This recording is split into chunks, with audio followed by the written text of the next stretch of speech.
Hey guys, so first off, I want to quickly apologize for getting the review of the episode out a little later than normal. I really do like to get them out on Thursday nights, but when I watch it live, I don't have enough time to sit back and process everything. And when I got to sit back and watch it and pause it and rewind it and take in-depth notes on it, I really enjoyed that so much more. It just allowed me to be a bit more critical, a bit more analytical. So going forward, if I have the opportunity to watch it live, I will review it that night. But if I don't, I will review it at the latest Sunday. So we will get a Grey's review of the episode and the upcoming episode trailer every week. Don't get me wrong. I'm reviewing the show. I'm going to cover it in its totality. But I just want to apologize again for getting the review out later. But there will always be a review, and so always look forward to one at the latest Sunday. This also allows for a little bit more of a schedule with me as well. So you generally 2 videos during the weekend on Saturday or Sunday. So sometimes 3 if we get promo picks, which I haven't even checked if they've been released yet. So what I want to start off this particular review by saying is this episode was absolutely perfect. It felt like classic Grey's Anatomy. And classic Grey's is fluid. It's a very fluid term. I would say the classic Grey's Anatomy is roughly seasons 1 through 11. And then after season 11, the tone of the show sort of changed where they went into a bit more humor and dramatic route, kind of like the Marvel Cinematic Universe, where it's like 50% drama, 50% humor. In this episode, there was very, very little humor, which I liked. I thought it was really refreshing to go back to that core origin that Grey's Anatomy is known for, the stuff that has your heart racing all the time. There's a little light humor, don't get me wrong, but overall, it was relatively dramatic and relatively fast-paced, and I loved it. And I enjoyed this episode so much. One thing I also really liked about this episode is none of the characters that were introduced in season 14 or 15 were a pivotal focus, which I was grateful for. I don't care for Dr. Kim. I don't think Alex Landy's that good of an actor, quite frankly, and they also just don't know what to do with this character, and I still don't care for the sheer queer baiting of his storyline. And then I don't really care for the new interns as well. However, I do like Helm, and I also like the other intern, Kadri. I think she's fantastic. Glasses, I'm very neutral on. I think throwing him in with Kim is kind of eh. And then the one who I believe is a transgender man, there's a lot that they could do with that story, but he just kind of feels like background. And then they had the other intern whose name I'm momentarily blanking on, and he was just drama, and then they fired him. So that's okay. I mean, in episode 20 of season 14, he ate a weed cookie, knew he ate it. They told him, don't do anything with patients if you've had a cookie, and he still did it, and then he tried to sue the hospital to get his job back. I mean, he's just drama. So anyway, I really do like the fact that this episode heavily focused on classic-ish characters, because DeLuca, granted he came in season 11, I don't think he fits the category of a classic Greys. I would give Maggie classic Greys at this point. Obviously Jackson is classic Greys. Weber, Bailey, Meredith, and Alex. I mean, duh, they're OGs. So anyway, I really liked this episode. Owen is classic. Teddy is classic. Yeah, just like Maggie, she weaved her way in there. And I have a comment about Teddy in a minute. And Amelia, she's been around, so yeah, she's classic too.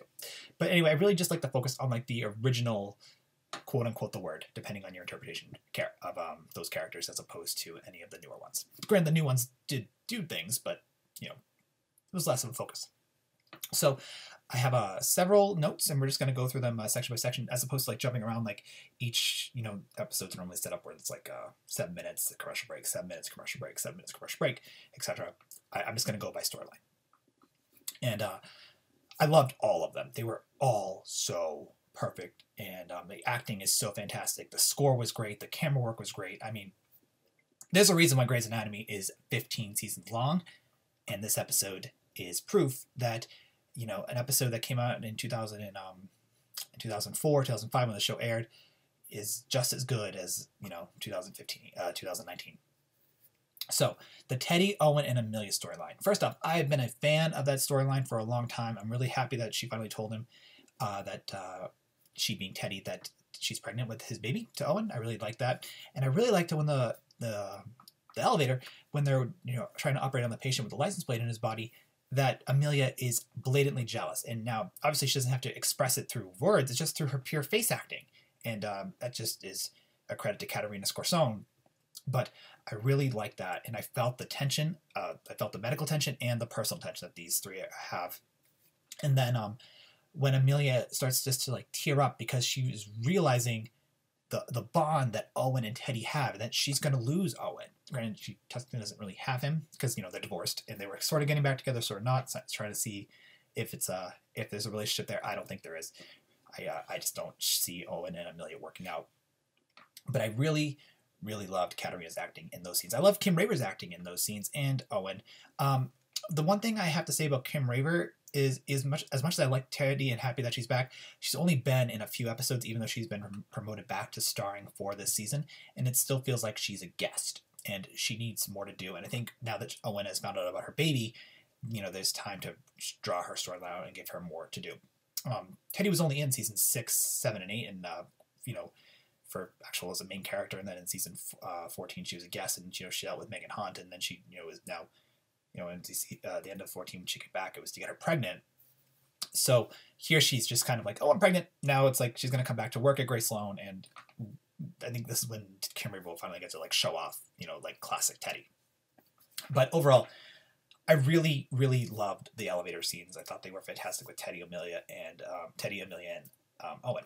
Now, speaking of elevator scenes, I loved Meredith and DeLuca bonding in the elevator. I thought that was fantastic. First off, DeLuca talking to Meredith about his father was great. And then he said in Italian. And so my thought was, how will Meredith, react to that? But she understood what she was saying, because when he spoke to her in Italian again after she said, just talking Italian, and he told her that he was going to kiss her, she's like, I took 3 years of Italian in undergrad. I'm like, oh my God, that's perfect. So she now knows about DeLuca's crazy father. I'm curious if Karina will come back in a few episodes to, flesh out the DeLuca family drama, because there's definitely drama there. So I really did like that quite a bit. The only issue I have about the elevator was I really wish that Meredith and DeLuca got to be in the elevator for more of the episode. They got out of it really quick, and I just wanted to see them actually kiss, but I guess in this episode, it made sense to tease it out, but I hate being teased for so long. But I will give it to the writers. When you have 25 episodes, you need to tease the audience, because you need us to tune back in. I think if Grey's Anatomy was only 13 episodes a season, the storylines would be so much more compact, and there'd be less to discuss, though. Anyway, Jackson didn't do too much, and neither did Maggie or even Richard, which I thought was interesting, given how good Jesse Williams, Kelly McKeary, and James Pickens Jr. are for actors, and their level of their classic level with Grey's. I did like Maggie's bonding with Cece, and when Cece was essentially trying to get Maggie to talk to her because she was afraid she was going to die, which sadly she did, and I've thought about that in a minute. And then Jackson dealing with Jay, who is the guy that is the building manager and got the elevator back on. And when Jay got his legs crushed by the elevator door, I thought that was pretty cool. But I really feel that Jackson, Maggie, and Richard didn't do enough that was super impactful. I still liked what I saw, but it was really a heavy focus on Teddy, Owen, and Amelia, and Meredith in this episode.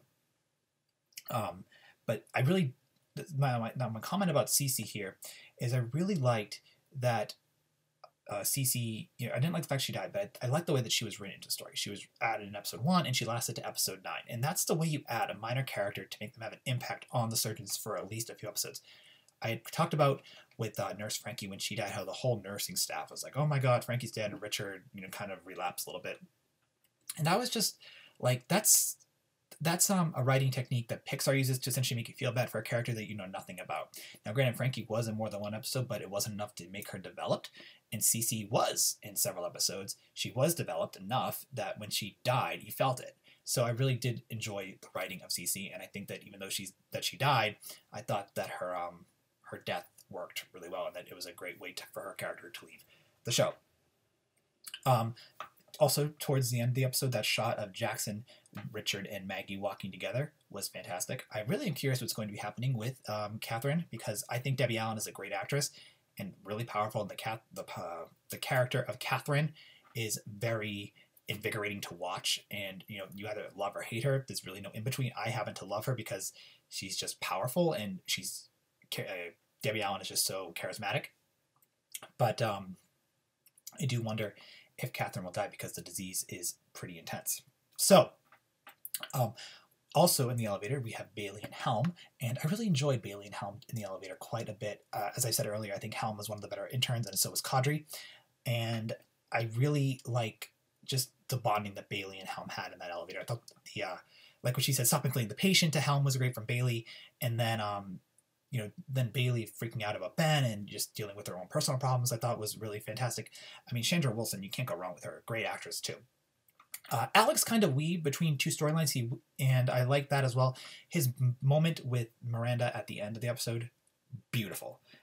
I mean, as a person that has seen this show several times, to see these two come so far, it's amazing. Like I believe it was there's so many seasons that if I don't get the season number correct, I do apologize.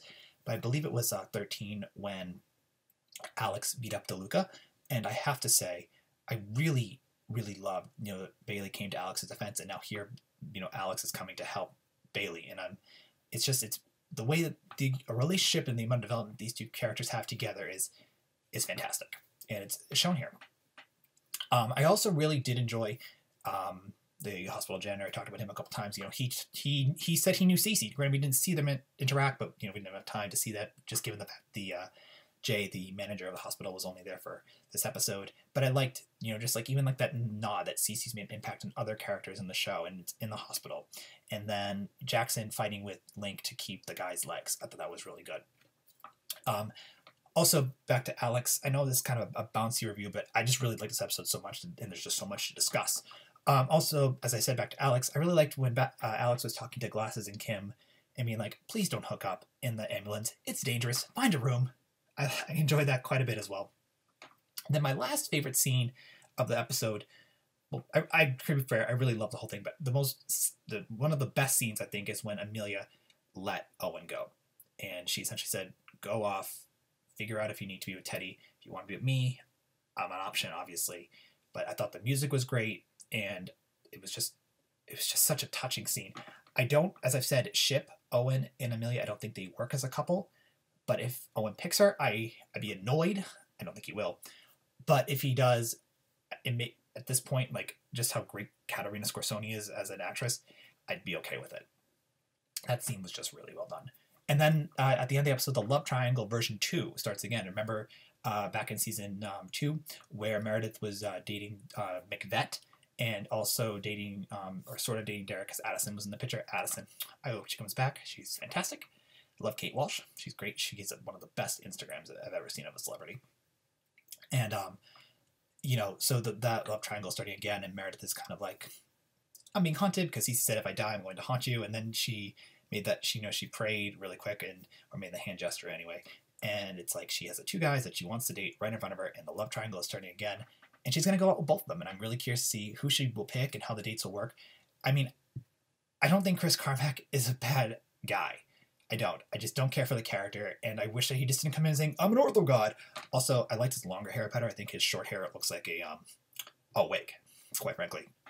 I think hair is a really big thing, and I think Giacomo has the best hair of all the guys on the show, and I think Kim Raver has probably the best hair of all the women doctors on the show. I think hair is a really important thing. It's very visual, and it's what you're drawn to almost right away, and I can't believe they decided to style Chris Carmack's hair that way.